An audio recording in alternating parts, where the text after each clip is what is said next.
ढोवते है सवारी केरल जाबो ना। बुढ़िया डिंडौरी के गाड़ी ढोवते है सवारी केरल जाबो ना। केरल जाबो ना काली मिर्च लाइची टोर के पैसा कमाबो ना।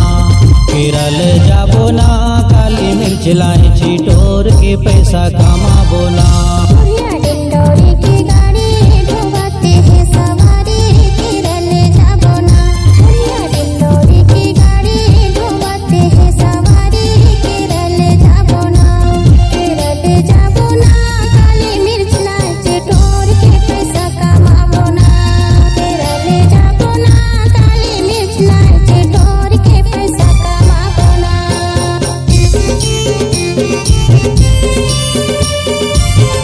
तो का लगता था नहीं लौटेंगे।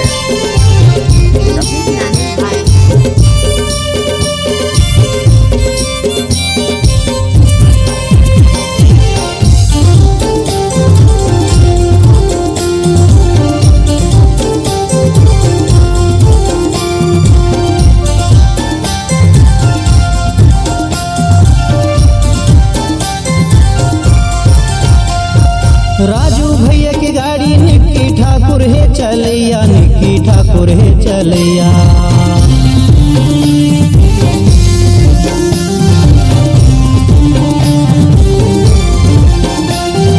राजू भैया की गाड़ी निक्की ठाकुर है चलैया, निक्की ठाकुर है चलैया। सावधानी और सुरक्षा सबके ध्यान रखैया जेकर संग में जाबो ना। केरल जाबो ना काली मिर्च लाइची टोर के पैसा कमाबो ना। केरल जाबो ना काली मिर्च लाइची टोर के पैसा कमाबो ना।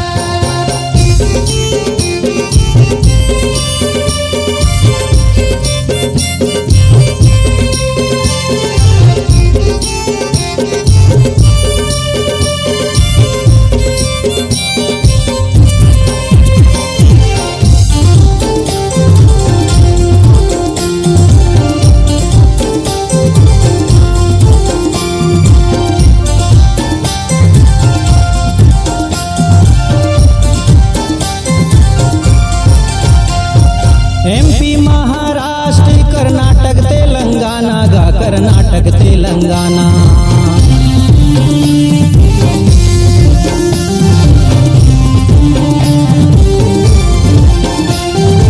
MP महाराष्ट्र कर्नाटक तेलंगाना गा कर्नाटक तेलंगाना।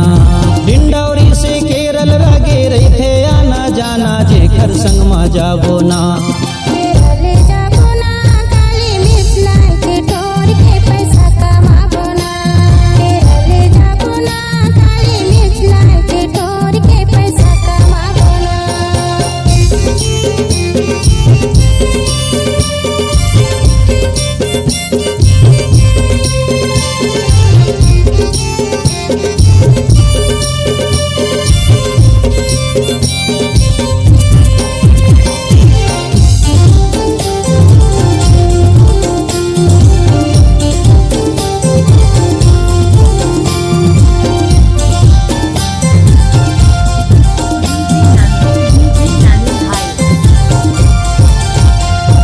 डिंडौरी से छुटके गाड़ी दिन गुरुवार संगी दिन गुरुवार।